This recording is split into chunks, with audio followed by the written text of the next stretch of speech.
Hello all, welcome back to Telugu explanation of Indian economy Ramesh Singh.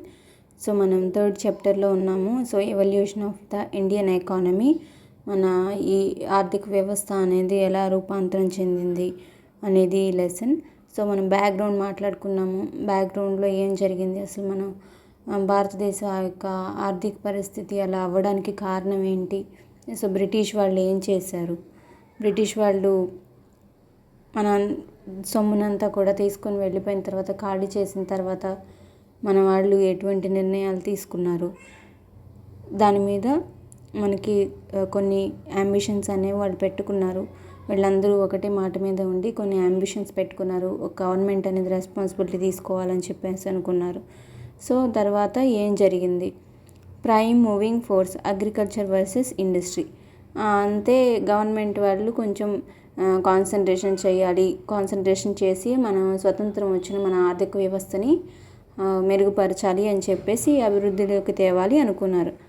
So అనుకున్నారు కాబట్టి ఇంకా అభివృద్ధిలోకి తేవాలంటే ఏదో ఒక విషయంలో మనం ముందుకు వెళ్ళాలి. ఏ రంగంలో ముందుకు వెళ్ళాలి, మనం ఏ విధంగా ముందుకు వెళ్ళాలి, అభివృద్ధి పదంలోకి వెళ్ళాలి అని చెప్పేసి ఏ రంగం ఎంచుకోవాలని ఒక డిస్కషన్ వచ్చింది. ఏ రంగం ఎంచుకోవాలనేది ఇక్కడ ఏ రంగం ఎంచుకున్నారు, ఎందుకు ఎంచుకున్నారు, ఇంకొకటి ఎందుకు వద్దనుకున్నారు, అవి రెండిట్లో అక్కడ వచ్చిన విషయాలు ఏంటంటే అగ్రికల్చర్ వర్సెస్ ఇండస్ట్రీ, వ్యవసాయ రంగం, పరిశ్రమ రంగం, రెండు రంగాలు అనుకున్నారు. సో దాని గురించి మనకి ఇప్పుడు డిబేట్ వచ్చింది, ఏ రంగాన్ని మనం ఎంచుకోవాలి మనం అభివృద్ధి మార్గంలోకి వెళ్ళటానికని. The topical issue of the debate regarding India has been the choice for the sector which led the process of development. The topical issue ఇక్కడ విషయం ఏంటంటే ఇక్కడ వచ్చిన మనకి సమస్య ఏంటంటే ఇదొక డిబేట్ అనమాట. వాదించుకుంటున్నారు ఏది కరెక్ట్, దేని గురించి వాదించుకుంటున్నారంటే has been the choice of for the sector which will lead the process of development. ఏ సెక్టర్ని ఎన్నుకోవాలి, ఏ రంగాన్ని మనం ఎన్నుకోవాలి, దేనికి ప్రాసెస్ ఆఫ్ డెవలప్మెంట్కి దారితీయడానికి, అభివృద్ధి కోసం మనం ఏ రంగాన్ని ఎన్నుకోవాలి. The government of the time opted for the industry to be India's prime moving force of the economy. So అప్పటి government of the time opted, అప్పటి గవర్నమెంట్ ఏమి సెలెక్ట్ చేసుకుంది, ఏది ఎన్నుకుంది, ఫర్ ఇండస్ట్రీ, పరిశ్రమ రంగాన్ని ఎన్నుకుంది, టు బీ ద ఇండియాస్ ప్రైమ్ మూవింగ్ ఫోర్స్ ఆఫ్ ఎకానమీ. సో ముందుగా మనం పరిశ్రమ రంగాన్ని అభివృద్ధి చేద్దామని అప్పటి గవర్నమెంట్ అనుకుంది. Whether India should have gone for agriculture as its prime moving force for better prospects of development is a highly debatable issue even today among experts. ఒకవేళ ఇండియా వ్యవసాయ రంగానికి గనక వెళ్ళుంటే ముందుగా అభివృద్ధి చేసుకోవటానికి మనకి ఇంకా డెవలప్మెంట్ ఇంకా బాగుండేదేమో, ఇంకా బెటర్గా రిజల్ట్స్ వచ్చి ఉండేయేమో అని ఇప్పటికీ కూడా highly debatable issue even today among the experts. ఇప్పటికి కూడా నిపుణులు ఎక్కువగా మాట్లాడుకునే విషయం అనమాట, వాదించుకునే విషయం, ఇప్పటికీ తేల్చుకోలేని విషయం అనమాట ఒక రకంగా. సో ఈ విధంగా అప్పుడు వాళ్ళు ఏమనుకున్నారంటే ఇలా ఒక డిబేట్ని ఒక ఆలోచన చేసుకొని డిబేట్ పెట్టుకొని ఒకరికొకరు మాట్లాడుకొని చివరికి వాళ్ళు ఏం తీసుకున్నారంటే ఇండస్ట్రీని తీసుకున్నారు, పరిశ్రమ రంగాన్ని ముందుగా డెవలప్ చేయాలని నిశ్చయించుకున్నారు. Every economy has to go for its development through exploitation of its natural and human resources. ప్రతి ఒక్క ఆర్థిక వ్యవస్థ కూడా తన అభివృద్ధి కావాలంటే ఏ విధంగా అవ్వాలి, natural resources and human resources. Either మనం న్యాచురల్గా ఉండే రిసోర్సెస్నైనా మనకున్న వనరులనైనా వాడుకోవాలి, సహజ వనరులనైనా వాడుకోవాలి. ఎక్స్ప్లాయిటేషన్ ఆఫ్ ఇట్స్ అంటే మన కోసం మనం వాడుకోవాలి. ఎక్స్ప్లాయిటేషన్ ఆఫ్ న్యాచురల్, సహజంగా వచ్చే వనరులైనా వాడుకోవాలి. అండ్ హ్యూమన్ రిసోర్సెస్, వాటితో పాటు హ్యూమన్ రిసోర్సెస్ మ్యాన్ పవర్ని కూడా వాడుకోవాలి. There are priorities of objectives set by the economy which is attempted to be realised in the proper time frame. So there are priorities of objectives set by the economy.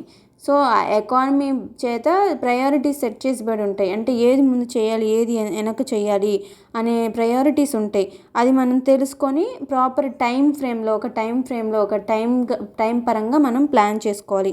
ఏ కాలానుగుణంగా మనం దాన్ని plan చేసుకోవాలి, ముందు వెనక అని చూసుకుంటూ మనం plan చేసుకొని ప్రయారిటీస్ ఇచ్చి ఒకదాని తర్వాత ఒకటి చేసుకుంటూ రావాలి. The availability and non availability of resources natural as well as human, are not only issues which make an economy decide whether to opt for agriculture or industry as its prime moving force. సరే వీళ్ళు decide చేసుకున్నారు ఇండస్ట్రీని మన పరిశ్రమ రంగాన్ని పెట్టుకోవాలి, ముందుగా దాన్ని డెవలప్ చేసుకోవాలని నిశ్చయించుకున్నారు. ఎలా నిశ్చయించుకుంటారు? రిసోర్సెస్ ఉన్నాయా లేదా, అవైలబిలిటీ ఆఫ్ రిసోర్సెస్, సహజ వనరులు కానీ మ్యాన్ పవర్ కానీ ఉందా లేదా అని చెప్పి చూసి డిస్కస్ చేసుకోదు కదా. అది ఒక్కటే కాదు, ఆ ఒక్కటిని బట్టి ఒక ఆర్థిక వ్యవస్థ అనేది ఒక రంగాన్ని ఎన్నుకోలేదు, ఇది అభివృద్ధి చేయాలి అని అనుకోలేదు. ఉన్నంత మాత్రాన వెళ్ళిపోం కదా. Which make an economy decide whether to opt for agriculture are industry as its prime moving force. వ్యవసాయ రంగాన్ని ఎన్నుకోవాలా ముందుగా అభివృద్ధి చేయడానికి, లేకపోతే పరిశ్రమ రంగాన్ని ముందుగా అభివృద్ధి చేయాలా అని చెప్పేసి ఓన్లీ ఇక్కడ ఉన్న వసతులను బట్టి, మనుషులు ఉన్నంత మాత్రాన, భూమి ఉన్నంత మాత్రాన వ్యవసాయం చేయాలి, లేకపోతే టెక్నాలజీ ఉన్నంత మాత్రాన ఇండస్ట్రీలోకి వెళ్ళిపోవాలి, పరిశ్రమను డెవలప్ చేయాలి అని చెప్పేసి అనుకోకూడదు. There are many more socio political compulsions and objectives which play their roles in such decision making. ఇంకా చాలా సోషియో పొలిటికల్ రాజకీయ పరంగాను సామాజిక పరంగాను వాళ్ళకి చాలా కంపల్షన్స్ ఉంటాయి, వాళ్ళ సపోర్ట్ కూడా ఉండాలి కదా ఏదైనా చేయాలంటే. And objectives which play their role in decision making, ఇవన్నీ కూడా వాళ్ళ నిర్ణయం తీసుకునే దాంట్లో భాగంగా ఉంటాయి. ఎందుకంటే అందరి సపోర్ట్ కూడా ఉండాలి ఏదన్నా ఒక నిర్ణయం తీసుకోవడానికి. సో ఆ విధంగా మనకున్న సోర్సెస్ని బట్టి మనం చేయకూడదు, వీళ్ళందరి ఉద్దేశాలు కూడా తెలుసుకొని దాన్ని బట్టి మనం ముందుకు వెళ్ళాలి. So the political leadership selected industry as the leading force of the economy after independence. Political leaders అందరూ వాళ్ళు ఏం సెలెక్ట్ చేశారంటే పరిశ్రమ రంగాన్ని సెలెక్ట్ చేశారు as the leading force of the economy after independence. స్వతంత్రం తర్వాత మనం ముందుగా పరిశ్రమ రంగాన్ని డెవలప్ చేసుకోవాలని చెప్పారు. This was already decided by the so ఇది ఆల్రెడీ డిసైడ్ చేశారు dominant group of Nationalist leaders way back in mid 1930 మధ్యలోనే ఇది ఆల్రెడీ నేషనలిస్ట్ లీడర్స్ వీళ్ళు సెలెక్ట్ చేశారు, డిసైడ్ చేశారు ఇండస్ట్రీనే పెట్టాలి. When they felt the need for economic planning in India before setting off national planning committee. So వాళ్ళు ఎప్పుడైతే మనకి economic planning అనేది అవసరమో అప్పుడే అనుకున్నారనమాట, ఒక ప్లానింగ్ అనేది చేసుకోవాలి అని అనుకున్నారు. అప్పుడే అనుకున్నారు మన ఇండస్ట్రీని ముందుగా డెవలప్ చేసుకోవాలి before setting up the national planning committee. National ప్లానింగ్కి సెట్ చేయకముందే అనుకున్నారు. సో నేషనల్ ప్లానింగ్ కమిటీని ఎప్పుడు పెట్టారంటే 1938. అంతకంటే ముందుగానే నేషనల్ ప్లానింగ్ కమిటీని పెట్టక ముందుగానే వీళ్ళందరూ డిసైడ్ చేశారు మనం ఆ పరిశ్రమ రంగాన్ని పెట్టుకోవాలి, ముందుగా డెవలప్ చేసుకోవడానికి అనుకున్నారు. Given the available resources base it seems an illogical decision as India lacked all those prerequisites which could suggest the deceleration of industry as its prime mover. So ఇక్కడ ఏంటంటే ఇక్కడ ఉన్న resources ప్రకారం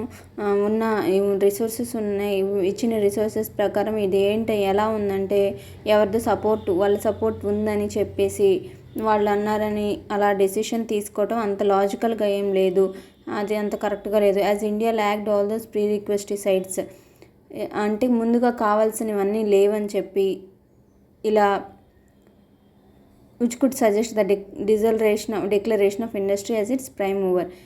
కావాల్సినవన్నీ లేకుండా ఈ prime moving ఫోర్స్గా ముందుగా ఇండస్ట్రీని డెవలప్ చేయాలనుకోవటం తప్పని, పరిశ్రమ రంగం వృద్ధిలోకి తేవాలనుకోవటం అంత కరెక్ట్ కాదని చెప్పి అన్నారనమాట. ఎందుకు ఇలా అన్నారు, రీజన్ ఏంటి? సో మన దగ్గర ప్రీ రిక్వెస్ట్ సైట్స్ ఏం లేవు, ముందుగా కావాల్సినవి ఏం లేవు మన పరిశ్రమ రంగాన్ని డెవలప్ చేసుకోవడానికి. Almost no presence of infrastructure లేదు. ఎందుకంటే power, transportation and communication. Power లేదు, కరెంట్ లేదు, ట్రాన్స్పోర్టేషన్ లేదు, రవాణా లేదు, అండ్ కమ్యూనికేషన్ కూడా లేదు. సో ఇన్ఫ్రాస్ట్రక్చర్ సెక్టర్ అనేది లేదు. ఇవి లేకుండా మనకి పరిశ్రమ అనేది రన్ చేయటం అనేది చాలా కష్టం. పవర్ లేకుండా, ట్రాన్స్పోర్టేషన్ లేకుండా, కమ్యూనికేషన్ లేకుండా పరిశ్రమ రన్ చేయడం అనేది కష్టం. So negligible presence of infrastructure industries, అసలు పట్టించుకోలేదు, ఇన్ఫ్రాస్ట్రక్చర్ ఇండస్ట్రీస్ గురించి అసలు పట్టించుకోలేదు. So iron, steel, cement, coal, crude oil ఇవన్నీ బేస్ మెటీరియల్స్ అనమాట, బేసిక్ ఇండస్ట్రీస్ ఇవన్నీ కూడా ఏం లేవు. ల్యాక్ ఆఫ్ ఇన్వెస్టబుల్ క్యాపిటల్, డబ్బు లేదు, ఎవరి దగ్గర లేదు, ప్రైవేట్ సెక్టర్ గవర్నమెంట్ దగ్గర లేదు, ప్రజల దగ్గర లేదు. And absence of required technology to support the process of industrialisation and no research and development, technology develop అవ్వలేదు. అండ్ సాంకేతికంగా మనకి ఏదైనా రకరకాల ఇన్స్ట్రుమెంట్స్ కావాల్సి వస్తే ఇండస్ట్రియలైజేషన్కి మెషినరీ కావాలి, అవన్నీ ఏం లేవు. ఇండస్ట్రీని డెవలప్ చేయడానికి, పరిశ్రమ రన్ చేయడానికి, డెవలప్ చేయడానికి దాని గురించి ఎటువంటి స్టడీ కూడా లేదు, రీసెర్చ్ లేదు, డెవలప్మెంట్ లేదు, స్టడీ అనేది ఏం లేదు. Lack of skilled man power, training ఇచ్చిన మనుషులు లేరు. So absence of entrepreneurship among the people, మేము వెళ్ళి ఉత్సాహంగా అది పరిశ్రమ రన్ చేయాలి, డబ్బు పెట్టాలి అని చెప్పి ఉత్సాహంగా వెళ్ళేవారు ఎవరి ఇదిలో లేదు, ఎవరి దృష్టిలో అది లేదు, అది పెద్ద రిస్క్ అనే ఇదే ఉంది. So absence of market for industrial goods, market లేదు. మెనీ అదర్ సోషియో సైకలాజీ, ఎవరు కొంటారు తీసుకెళ్ళి, అవి సరిగ్గా లేవు, వాళ్ళకి మ్యానుఫ్యాక్చరింగ్ చేయడానికి సరైన వసతులు లేవు, వెళ్ళి తీసుకెళ్ళి ఎక్కడైనా అమ్మాలన్నా మార్కెట్లో లేదు. So many other socio psychological factors which acted negative forces for the proper industrialisation of the economy. ఇంకా చాలా సామాజిక పరిస్థితులు, మానసిక పరిస్థితులు సెట్ కాని ఉన్నాయి ఈ ఇండస్ట్రియలైజేషన్ అనేది డెవలప్ చేయడానికి. నెగిటివ్ ఫోర్సెస్, ఇప్పుడు ఎంటర్ప్రెన్యూర్షిప్ అనేది లేదు, అంటే ఎవరు మనసులో వెళ్ళి అది చేయాలని లేదు, అది సైకలాజికల్, సోషియో, ఇలా రకరకాల ఇబ్బందులు, సామాజిక పరిస్థితులు కూడా సెట్ కాలేదు వాళ్ళకి. సో ప్రాపర్గా ఇండస్ట్రియలైజేషన్ అనేది లేదు. The obvious choice for India would have been the agriculture sector as the prime moving force of the economy. So ఇవన్నీ లేవు కాబట్టి, సరైన వసతులు లేవు, సరైన సదుపాయాలు లేవు కాబట్టి, మార్కెట్ లేదు, డబ్బులు లేవు, టెక్నాలజీ లేదు, అవసరమైన మెషినరీ లేదు, ఇన్ఫ్రాస్ట్రక్చర్ లేదు. ఇన్ఫ్రాస్ట్రక్చర్ చేయాలన్నా దానికి కావాల్సిన ఇన్ఫ్రాస్ట్రక్చర్కి కొనుక్కోవాల్సిన మెటీరియల్స్, మ్యానుఫ్యాక్చర్ చేసే ఇండస్ట్రీస్ లేవు. సో ఇవన్నీ లేకుండా మనం ఇండస్ట్రీని అభివృద్ధిలోకి తేవాలంటే కష్టమైన పని. సో ఇక్కడ మెయిన్ చాయిస్ ఏమని చెప్తున్నాం, ఆబ్వియస్ చాయిస్ ఏంటి, స్పష్టంగా తెలుస్తుంది ఇక్కడ ఏంటి చాయిస్ ఉంది. ఒకటే చాయిస్ ఏంటంటే agriculture sector. The country was having the natural resource of fertile land which was fit for the cultivation. Fertile land ఉంది, మంచి భూమి ఉంది, సాగుకు పనికొచ్చే మంచి భూమి ఉంది. So human capital did not require any kind of higher training. So ఇక్కడ మ్యాన్ పవర్ ఉంటే సరిపోతుంది, ఇదే హ్యూమన్ క్యాపిటల్, వాళ్ళకి ఏమంత ఎక్కువ ట్రైనింగ్ ఇవ్వాల్సిన అవసరం లేదు. So by only organising our land ownership, irrigation and other inputs to agriculture, India could have gone for better prospects of development. So మనకి ల్యాండ్ ఉంటే చాలు, ల్యాండ్ ఉండి ఇరిగేషన్, ల్యాండ్ అనేది ఉండి ఇరిగేషన్ ఫెసిలిటీస్ ఉండి బాగా మంచిగా నీటిపారుదల ఇవన్నీ చక్కగా ఉండి, ఇరిగేషన్ ఉండి, అదర్ ఇన్పుట్స్ టు అగ్రికల్చర్, కావాల్సిన కొన్ని పనిముట్లు, అంత పెద్ద హయ్యర్ ట్రైనింగ్ అనేది కూడా ఏం అవసరం లేని మనుషులు ఉంటే ఇండియా అగ్రికల్చర్లో బాగా డెవలప్ అయ్యగలిగినది అని చెప్తున్నారు. Once there was no crisis for food, shelter, health, basic health care etcetera to the masses, one goal of development could have been realised. So ఎప్పుడైతే ఈ అగ్రికల్చర్, వ్యవసాయ రంగంలో ముందుకు వెళ్తూ అభివృద్ధి అయ్యి వాళ్ళు ఎవరికి కావాల్సింది వాళ్ళు సంపాదించుకుంటున్నారు, వాళ్ళు బేసిక్గా వాళ్ళకి తినటానికి, ఉండడానికి, ఆరోగ్యానికి ఇట్లాంటి ఇబ్బంది ఏం లేనప్పుడు ఒక గోల్ అనేది రీచ్ అయిపోయినట్టే. So A general welfare of the people, అంటే జనరల్గా వెల్ఫేర్ చేసేదంతా కూడా వాళ్ళకి మరీ ఇబ్బందిగా లేకుండా కొన్ని వసతులు వాళ్ళకి కలిగిపోతాయి. Once the masses were able to achieve a level of purchasing capacity, India could have gone for the expansion of industries. జనాలందరికీ కొంత డబ్బు అనేది వచ్చిన తర్వాత, పర్చేసింగ్ కెపాసిటీ, ఏదైనా కొనుక్కోగలిగిన శక్తి అనేది వాళ్ళు వచ్చిన తర్వాత వాళ్ళు ఇండియా కుడ్ హ్యావ్ గోన్, అప్పుడు ఇండియా దాన్ని ఎక్స్పాండ్ చేసుకుంటూ దాంట్లో వచ్చిన కొంత డబ్బుని తీసుకెళ్ళి ఇండస్ట్రీస్ పెట్టుకోవడానికి, పరిశ్రమలు స్థాపించడానికి పెట్టేవాళ్ళు. So India was capable of generating as much surplus income for it's masses as was required by the emerging industries for a market success. So అప్పుడు ఏంటంటే ఇండియా అనే భారతదేశంలో డబ్బు సంపాదించగలిగే వాళ్ళు, వాళ్ళకి ఇన్కమ్ ఉండేది. అప్పుడు ఇండస్ట్రీస్ పెంచడానికి వాళ్ళు కూడా ఏదైనా కొనుక్కోగలిగే వాళ్ళు అంటే మ్యానుఫ్యాక్చర్ అయిన గూడ్స్ వచ్చి వాళ్ళు కొంటేనే కదా, జనాలు కొంటేనే కదా.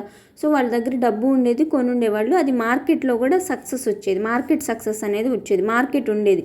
ఏదైనా వస్తువు తెచ్చి మార్కెట్లో పెట్టారు, ఎంత రోజులు కొనకపోయితే అప్పుడు ఏం ఉపయోగం ఉండదు. కాబట్టి అక్కడ మార్కెట్లో కూడా సక్సెస్ రావాలంటే కొనగలగాలంటే జనాల దగ్గర డబ్బులు ఉండాలి.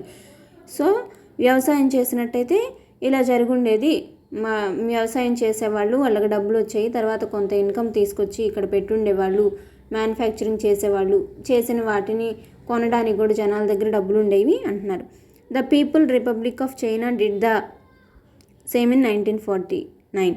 సో చైనాలో కూడా ఇట్లనే చేశారు 1949లో. Taking a realistic evaluation of its resources, it decided agriculture as its prime moving force for the economy.